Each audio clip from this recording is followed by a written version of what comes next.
آج کے ہمارے معاشرے کے نوجوان اپنی نگاہوں کو صحیح جگہ استعمال نہیں کر رہے ہیں. چلنے میں، پھرنے میں، بولنے میں، بات کرنے میں، گفتگو کرنے میں اپنوں کی یہاں غیروں کی یہاں نگاہوں کی حفاظت نہیں کر پاتے.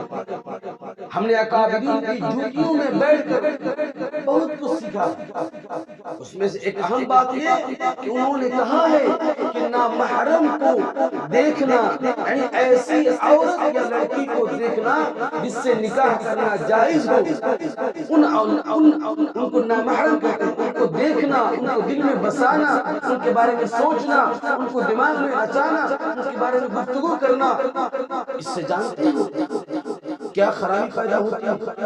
تمہارا دل کمزور ہوتا ہے، اس کا اثر تمہارے دماغ پر پہنچتا ہے، اور دل کی کمزوری اس کا اثر پورے جسم پر پہنچتا ہے. جس انسان کا دل کمزور ہو جاتا ہے وہ انسان اندر سے بزدل ہو جاتا ہے، وہ جسمانی اعتبار سے بھی کمزور ہو جاتا ہے.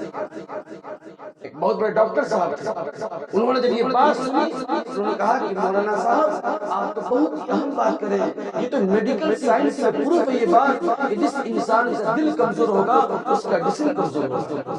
ہم نے کہا بھائی مولوی ایسے نہیں کہتا ہے، مولوی تو ہر بات تول کر کہتا ہے.